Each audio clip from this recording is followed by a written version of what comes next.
Another year and another crop of shitty movies needs to be immortalized. 2024 has come and gone, and that means we have to look back and comb through the absolute worst of the worst. This year reached lows that the channel's never quite seen before.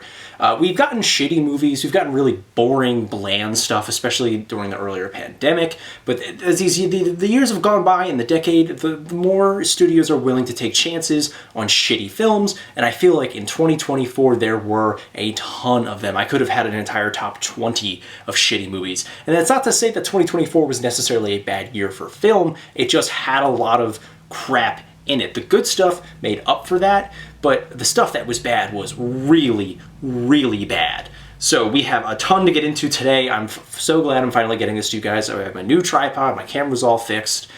So we're going to get into this, we're going to have some fun, we're going to rip into some shitty movies, and then move on to the best list and never have to think about these things ever again. First, we have to look at our dishonorable mentions before we get into the list proper, and that's going to be Joker 2, Abigail, Smile 2, Incoming, Salem's Lot, Trap, Night Swim, Kraven the Hunter, The Beekeeper, and Despicable Me 4. These are all movies that could have easily made this list, would have made the list if it was 2 to 3 years ago, but we just have so much garbage to get through that they couldn't quite cut it.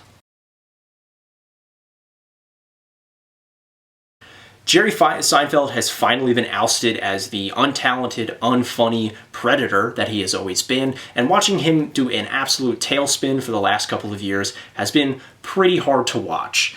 Everything from bad political takes to denying his really problematic and disgusting past, just a whole bunch of nonsense that really outed him as the antithesis of why Seinfeld the show worked so well, and that he would have been nothing without Larry David. But that's a discussion for another time, and today I'm talking about Unfrosted. This movie sucked. It was not funny in the slightest. It had so many talented people work on it. Jim Gaffigan is in this, Kyle Mooney.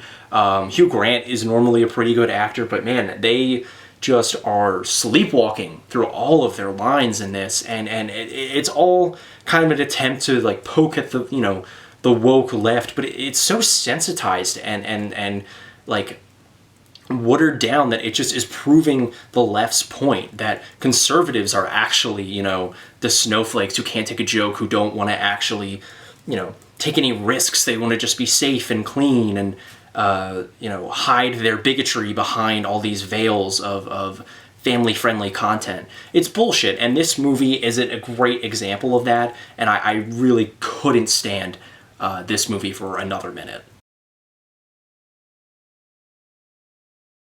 It was a rough year for the Shyamalan family for me, as both M. Night and his daughter both really struck out in a major way. Shauna Shyamalan, this is her first directorial debut movie, and wow, was it a train wreck. Whereas M. Night, he took a big swing in something that he truly believed in, a trait of his I've always admired. Shauna clearly does not have what it takes to be a credible director. An interesting premise is marred almost immediately by some of the worst performances and writing I've had to sit through all year. Everything felt so half-baked and first draft, never delving into what could have made this an intriguing thriller, because it had a lot of really good potential. It had the framework for something interesting and cool, but ultimately never delved into any of those ideas for whatever reason. The entire cast utterly faceplants as well. Most of them feel like their performances would have gotten laughed out of a beginner's improv class. They were so bad, and thankfully this movie bombed at the box office, so we're not really going to be seeing another Shauna Shyamalan movie, hopefully. I would just stick to maybe working on your dad's movies or something like that. This is not a successful Nepo Baby story whatsoever. I almost feel bad for putting this movie on the list. It reaches a territory of being like adorably awful, whereas something like The Watchers has more credibility due to its initial potential and admittedly strong camera work. This feels like something a 12-year-old would make on YouTube back in 2010.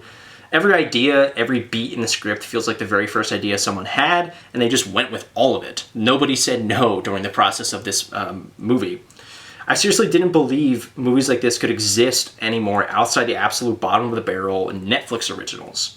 I'm almost glad that we got such a laughably awful experience on the big screen, because we don't get that much these days. You know, outside of like January and maybe even early February, which I've very much been feeling recently, we don't get a lot of these like absolute train wrecks as we used to in the movie theaters. Again, those are normally saved for streaming. We get a lot of boring shit. So this movie, at the very least, had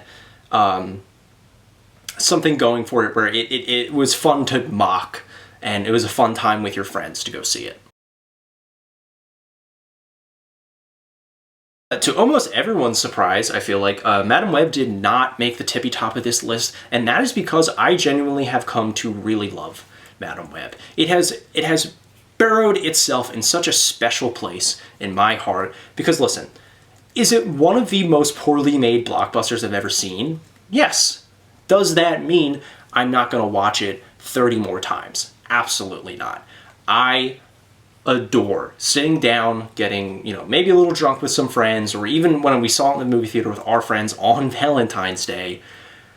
This movie is a blast. It brings people together. Once you've seen Madame Web, your life has completely changed. You are no longer the same person and can never see another movie the same way. So, no, it can't not make this list because of it's Madame Web, but I can't put it any lower on the list because of how much affection I truly have for it.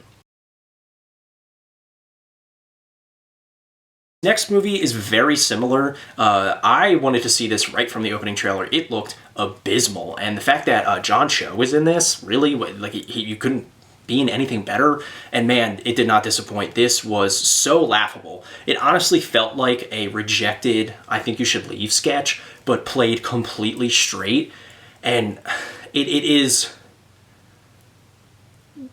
almost indescribable how lazy and how ironically AI generated this movie feels. Like this feels like something trying to imitate human art and human life, and it just face plants from the first minute, but so beautifully, I might add. This is a beautifully awful movie.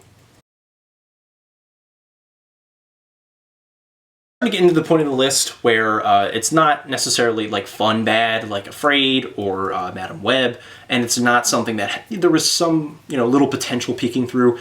5 through 1 are worthless movies, and they genuinely make me angry. Godzilla vs. Kong: The New Empire was like a migraine of an experience. It was so much slushy CGI being mashed together with some of the most worthless and inconsequential human characters in a monster movie I have ever seen.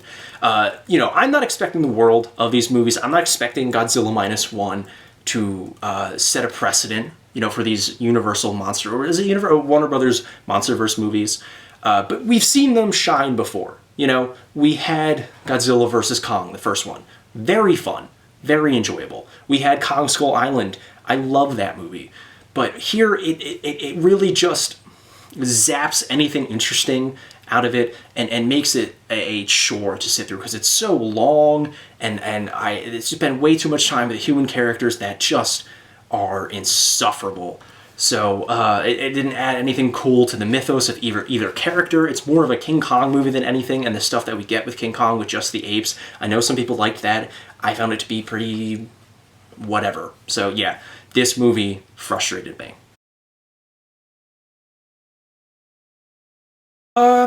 I don't know really what you want me to say about this one, honestly. It's stupid. This was a stupid movie. Nobody should go watch it. Anybody that thinks this movie's good is stupid and is wrong. Fuck this movie. This one's a personal gripe of mine. I heard a lot of people didn't mind this thing, and I can understand why. It's not the worst thing in the world, but one, it is a really bad movie, and two, Netflix pumps out like 30 of these things a year, and they are all copy and paste the fucking same. I feel like I've reviewed them over and over and over again. I always have the same thing to say, like, oh, you know, the premise was interesting, but it never capitalized on a unique premise, and it's a single location, low budget thriller. And this is the worst one I've seen in a while. Like, yes, Companion wasn't great, or something like Windfall from a couple of years ago was super forgettable, but this movie takes it to another level of just being so lazy and so devoid of any creativity or spark or passion. Like, this is a product through and through, and I am not surprised nobody's even talking about it at this point. Argyle, man, it's sad. It's disappointing that everybody involved just phoned it in this hard. And this movie would have topped the list if it weren't for one special movie that I'm going to rip into. There are very few movies that I can't sit all the way through, and Eli Roth's Borderlands is one of them. I got maybe 40 minutes in before I was like, this movie's giving me a migraine, I need to leave, this is awful. I ended up finishing it sometime recently, and good lord, Eli Roth has always been a fraud, he will forever be a fraud, and he's a piece of shit, fuck that guy. And this movie was so bad. I mean, this reaches astronomical levels of shit. Like, this movie, I wouldn't be surprised, fries people's eyeballs out because of how bad it is. It makes people go deaf. It immediately gives you like a staph infection just from watching it.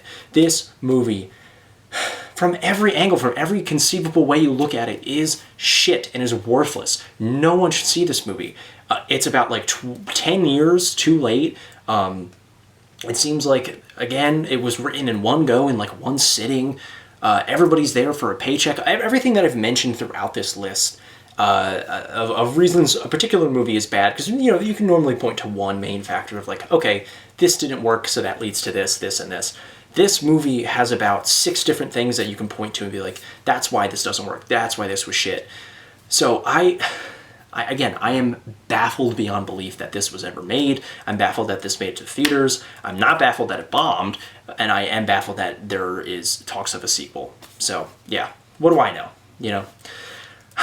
That was my long-awaited worst movies of the year list. Thank you guys so much for watching. Please let me know your list in the comments. Did I get anything wrong? Did I miss anything? There were a couple of bad movies throughout the year that I just ended up skipping, so if you see something that if you saw something that you thought should be on this list, maybe I just skipped it, maybe I haven't heard of it yet, let me know in the comments. My next video will probably be a review of The Monkey, coming out this weekend, or probably maybe past when the time I edit and you know, put this out here. And then me and Cameron will be doing our best of the year list. She's sitting right over there doing some homework. So again, thank you guys so much for watching, and I will see you with the next video.